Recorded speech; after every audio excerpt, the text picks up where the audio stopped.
The smell inside here is pretty nasty. I would be scared to sleep in this just because it's kind of hurting my lungs right now. But I show some of the, it's like white mold.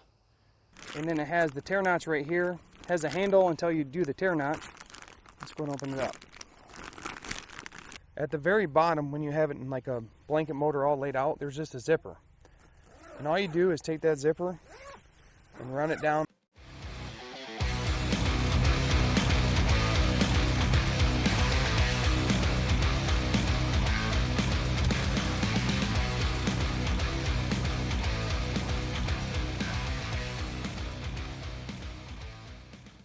dubc here, and we're back another Survival Saturday. So, I got some good news and some bad news. Good news is, I got a Slovakian Ration. Really excited to try this out. I got it at MRE Empire, and it's got some wet pack bloblands in there. Never seen that before. I've had the freeze dried from, I believe, the Swedish ration. I'm really excited to try some of these menus out. I also have a Swagman roll that is part of the survival course requirements. It's either a wool blanket or the Swagman roll from like May to October. And this thing's awesome. It has, right off the bat, 1, 2, 3, 4, 5 different uses. Being a poncho, sleeping bag, and then an underquilt, which I might use out of my hammock tonight because it's supposed to get pretty cold. The bad news. Yeah, I'm sleeping in the hammock. I'm not sleeping in the shelter because I'm back at the shelter, but I believe the shelter's compromised. I don't know if I can save it. Inside is moldy and mildew. And there's animals have gotten in there, and there's urine and feces kind of mixing with the mildew, creating a pretty nasty scenario. So I'm going to go ahead and take some of the walls down, see if I can get it to dry out. I believe having the tarps on there just created like a moisture barrier, and see if I can save it. But it's lunchtime right now, and I'm not going to be working on no empty belly. So I'm going to go ahead and bust in this ration and see what we got. This is menu number 4. It's from Outmeals, the Peaks Your Day. It does have English and different language in there. It's 2,400 calories. And then it has the tear notch right here. It has a handle until you do the tear notch. Let's go and open it up.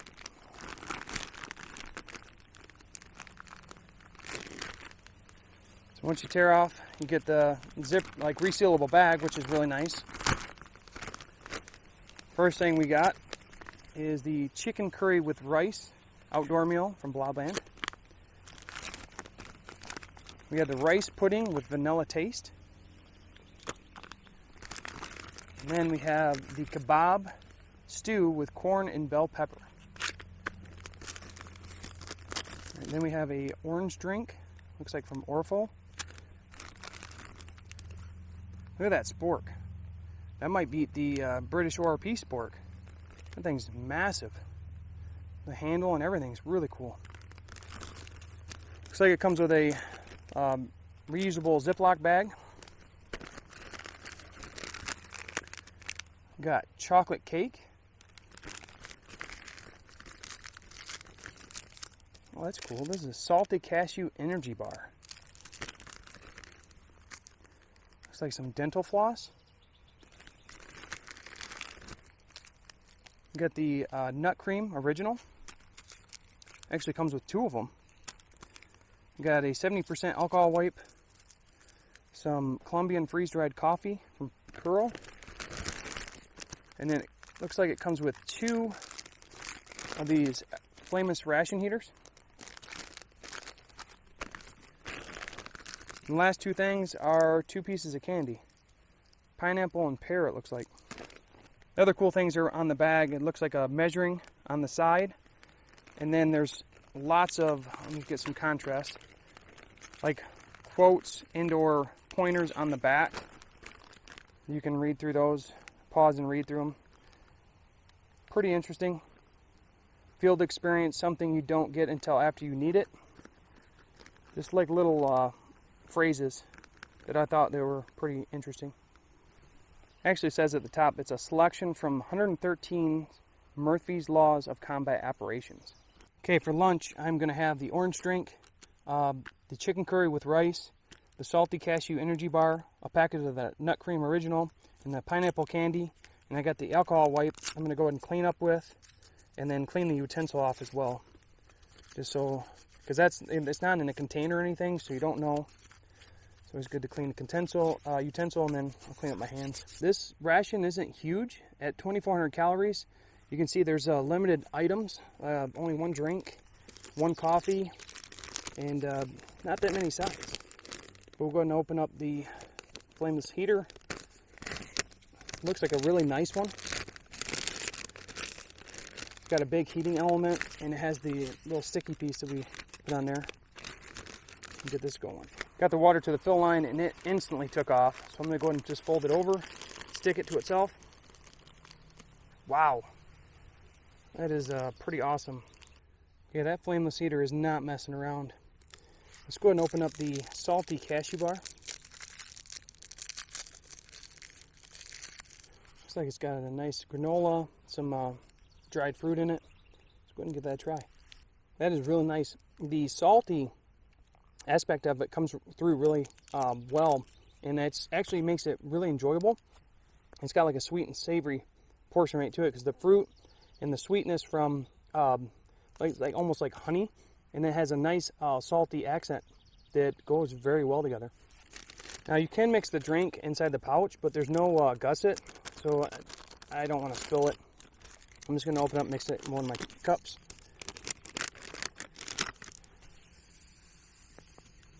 Takes 200 milliliters. Got this nut cream just by itself. Give me a good knead, and then I'm going to put this on the energy bar, which I'm definitely going to. But let's just try a little bit by itself.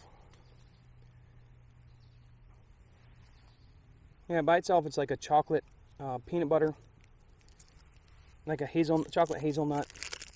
Let's go ahead and put some on this, like frosting on this bar.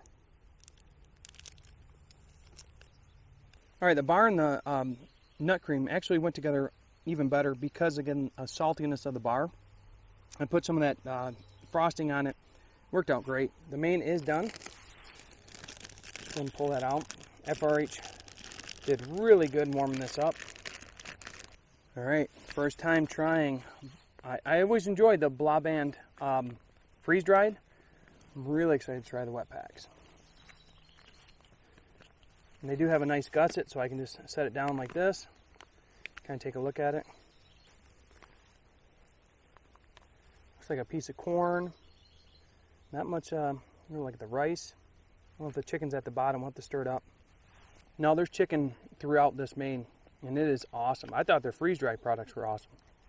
But this has great flavor, great seasoning. It's not hot, not spicy at all. The corn has a nice bite to it. The rice even, it's not bland. It's infused with the flavor. And the chicken definitely tastes high quality. But overall, really good main. I'll go ahead and wash it down with the orange drink. Just very reminiscent, like an orange sports drink. I did probably put a little bit too much water. It actually was 250 milliliters, but I still probably put a little bit too much water in it. It thinned it out, but I'm okay because it definitely quenches my thirst and goes good with the main. Now we can try this little candy. It's like a Bim Bom pineapple. That's just a nice little candy. Give it a try. Alright, that might be MVP of this meal. The main is really good. Everything's been great. But this has a really natural pineapple flavor to it. Not artificial, really. And it's from Ration. That's a familiar brand. But it was cool because it was hard candy. And then the middle had a fruity, like pineapple gummy. And it was awesome. Definitely a perfect little dessert. This was a perfect lunch. I'm going to go ahead and finish this up. And I'll show you some footage of when I got here and checking out the shelter. See what kind of mess we got going on in there. Okay, right off the bat, we got some fresh poo and some pee. I don't know, I thought it was just mice that was getting in here, but it might be something bigger. And the smell inside here is pretty nasty. I would be scared to sleep in this just because it's kind of hurting my lungs right now. But I show some of the, it's like white mold. And I had to get the bunk bed out of here because that was no good. Like it was collecting. The white mold was actually layering on top of the bunk bed. So I got that out of there as soon as I could. I had to wash it at home, but I knew I had to come back and try to save this. There's some more poo. I figure if I take the tarps off, it will expose it to the animals, but it also air it out and hopefully dry it out. And there's like I think some more, I don't know if that's just, I don't know, mold or mildew, but I'm hoping I can save it. Okay, I found one of my issues. Wrapping against a tree was a big mistake. Probably a lot of may have known that, but all the moisture got trapped between the tarp and the tree, and it started molding at the bottom. And there's some nest from, looks like mice. And I also dug the tarp and sealed around the bottom so there's no air getting to it. But both trees were wet underneath the tarp. And there's some more nest. I did get all the wall tarps off. Now I'm cleaning up. Probably gonna sift the dirt, kind of kick that around, and just see if this can be cured. I mean, right now it still smells like mold and droppings from animals. So if I can get it to turn around, I'll maybe think of different insulation for the next winter. There's a nice sized spider. Looks like it has a sack. I'll try to get it outside because spiders are good, even though this one looks extremely nasty. Okay, I got all the tarps off the walls. Definitely smells better in here already. Getting some fresh air. I'm hoping I can recover this. I got a lot of memories and nostalgia in this place. Now that I got this all opened up, I'll see how it looks in the morning and go from there. Okay, I got the hammock set up and I got the shelter cleaned up. Probably best I can for today. So I'm busting some dinner. I'm really excited to try the kebab stew with corn and bell peppers. And then the Swagman roll, I'll probably use that as a blanket tonight. I was going to show more of it today, but it's really hot, so I don't think I'm going to need it for an underquilt. Okay, for dinner I'm having the kebab stew and corn with bell pepper. I got the little pear candy and then the chocolate cake, which I'll probably be splitting with breakfast, because you know, that way I have a little bit more with breakfast. And then like I said, you can probably use the flameless ration heater for the main for breakfast or dinner, and you can also eat these cold. Okay, I got the FRH cooking the main. Let's go and take a look at these chocolate cake.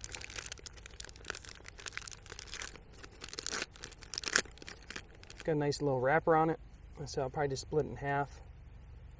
Have some for dinner and some for breakfast. Go and try some right now. Absolutely love these cakes, and they're very dense but so moist. And I don't like frosting. It may sound crazy, but when I get like the birthday cakes and stuff like that for parties, I just scrape off the frosting and just eat the cake just like this. So this is perfect for me. All right, main's ready to go.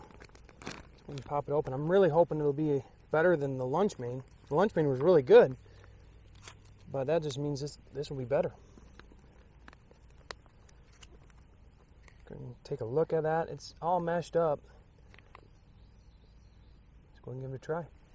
Now, when I was looking at this, I was wondering, it said vegetarian, and I didn't really understand that because I didn't really notice a kebab, right? So I read the ingredients, and it's actually a soy vegetarian meat substitute.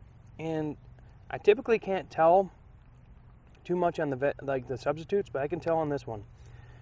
The main itself is a little bland, and when I get the vegetarian meat substitutes, I can taste like soy in the meat or the, you know, whatever. I can taste it within the main as well.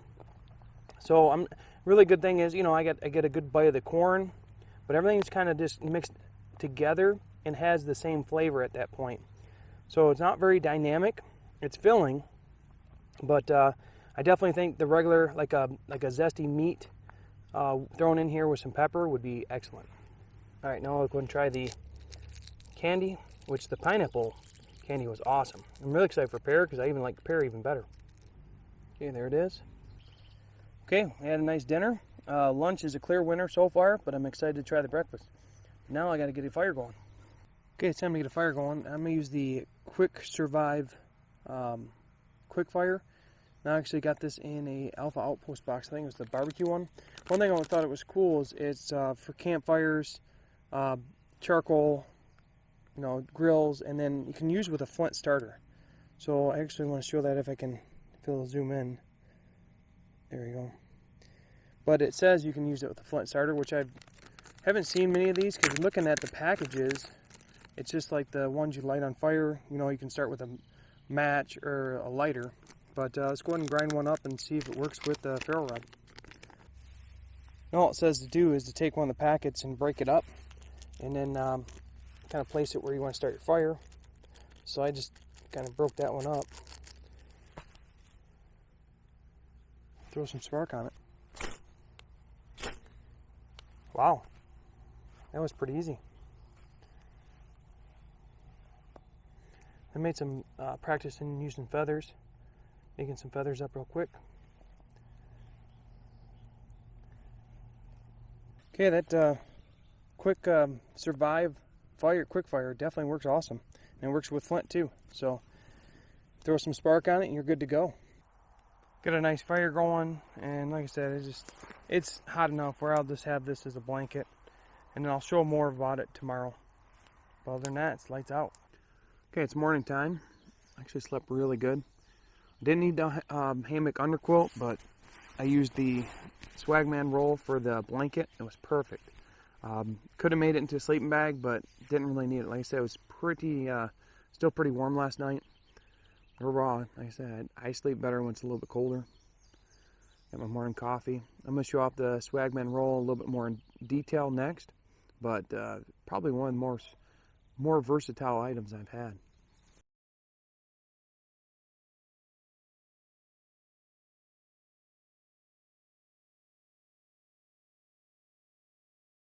Okay, this is the Poncho version. Very easy to put on. It has the clips on each side that you can use for multiple things, but this is to kind of close this off and now protect from the rain. And it's nice insulate. It's not like winter or anything like that, but if it was cold, rainy day, I could definitely stay warm in this poncho as well. I also forgot to mention there is a pouch if you are in poncho mode that opens up, and you can store like maps or your phone or whatever, and it would be waterproof. And it also has a little loop in there you could put in there. But to make it not poncho mode, you kind of just take the hood and you stuff it down, and there's a little Velcro patch for when the hood is in use, then you put it right there. But then when the hood is not in use, you stuff it down and you Velcro it to this portion right here. Now that seals it off into kind of a blanket. And this is how I used it last night. I just used it as a blanket, and now I thought the hood on the other side would kind of, bother me a little bit, but it did not at all. I mean, it's a nice, good-sized blanket, and I was impressed for how much coverage it gets from being a poncho. Now I can show the sleeping bag and how easy that is. At the very bottom, when you have it in like a blanket motor all laid out, there's just a zipper. And all you do is take that zipper and run it down. Once you get the zipper all the way down, then now you have a sleeping bag. It's like a summer sleeping bag, or also for if you wanted to get more insulation on a current sleeping bag, you could use that as well. But very easy to do that. And now you can show the underquilt. And I believe these hooks just hook up to the hammock and kind of go underneath it. Okay, and this is the underquilt portion. I'm going to research a little bit more to make sure I'm fastening it properly. I know there's a couple ways you can do this, but the main goal of underquilt is to make sure that you're protected from the elements on the bottom. So I got it fastened up here, but I'm saying this thing extremely versatile. It's amazing what you can do with it, and I'm probably sure there's much more. Like I say, you can use it as a blanket. You can use it as ground cover. Probably even, get out of the, if you need to get out of the elements, if it's raining, you need a shelter. Excited to learn much more about it because it is definitely highly recommended. It's a little bit pricey, but all the stuff it can do, it might cover all the costs for all the other gear that you might have to carry. Time for breakfast. So we have the rice pudding with vanilla taste. I'm not going to warm that up. No flameless ration heater. We have the nut cream original, the Colombian freeze-dried coffee, and the remaining chocolate cake. Okay, I got hot water for my coffee. Let's go ahead and add in this. I typically like my morning cereals cold anyways, so it should be fine. Go ahead and just open it up. Take a look at it and see what we got. Has a really nice vanilla smell to it. Probably should have kneaded it up a little bit more, but a little bit chunky. So we can give it a try. Well, I like this. So, I mean, it's the rice kind of, you know, when you bite into it, has a nice bite to it. And it does, like, kind of take away from the flavor, but the sauce it's in has a really nice vanilla pudding balance that really goes across everything and keeps it going. I really enjoy that. I didn't think I was going to enjoy it, but I actually really like it. Now, I've got a piece of our cake. Tried that last night, but let's probably put some of this nut cream on. Like a little frosted cake. Yeah, I didn't know if it was going to be better with the frosting. And it's not really frosting, it's the like a peanut butter. I like peanut butter with cake and stuff like that, so it really works out. And even though the cake is moist, it's still a little bit dry, but you put the frosting in there and it definitely helps it with that as well. I'll go wash it down with this coffee. My coffee has a nice balance between being bold and bitter, and it's very mild. It goes great with these items. It's time for that mega bite. We'll put some of this vanilla sauce on here. Put some more of the nut cream. Try that out. Oh, that was an excellent combo. All went together perfectly. Like I said, cake may have been for the breakfast anyhow, but it also came with a dental floss. You can use that after your meals or just for dental hygiene, so that's really cool. Okay, it was a really awesome breakfast. Now it's time to head to recap. Okay, time for the recap on the overnight, the gear, and the food. So the overnight was really nice. Like I said, I enjoy sleeping in the cold. Really hot during the day, and then it just kind of cooled off right in the night. Can't complain about that. I just don't like those nights where it stays hot all night. That's terrible. Didn't get no rain, but we'll talk about the gear. I definitely wanted to try this in the rain and really give it a good test, but right now it's very versatile. Several things you can do with just the Swagman roll. Really enjoy this product, and definitely excited to use it in future videos and during a rainstorm or something like that to see how it really holds up. And then I did use the Quick Survive Fire to get a fire going. I thought that was really cool. You could use it with ferro rod, and it started up right away. Worked out great. So definitely good fire starter. You know, a lot of them I've tried, they're okay, but this one I was really impressed with as far as igniting it and the burn time. Okay, as far as the food, I had the menu for Slovakian from Outmeals. Overall, I really enjoyed the lunch main, and I enjoyed the breakfast. I did not like the dinner main, which was the kebab, because it was vegetarian, and typically I like vegetarian mains. That one was just a little off for me. But it was really cool to try the Blobland wet packs. They have a very unique taste, and they're definitely different from some of the other ones I've tried, especially American MREs. And I tell you what, it's very nice to get away from American MREs after that challenge. But overall, the one thing I would suggest is maybe some more snacks and sides, because you know it's only 2,400 calories, and if you're out here all day, or you're hiking and stuff like that, you may want to bring some extra snacks. But as far as trying it out and seeing some of the cool things that came with it, I really enjoyed it. Now, the shelter, I'm hoping I can recover it. Got all the tarps off yesterday. It still smells a little bit. I might have to, let the sun and nature do its job. Like I said, I built it for winter. I didn't expect to see what would happen in the summer, but it's a trial and error. A lot of learning, and if I got to start over and build a new shelter, I will. But that's all I got now, so thanks for watching. Have a great day.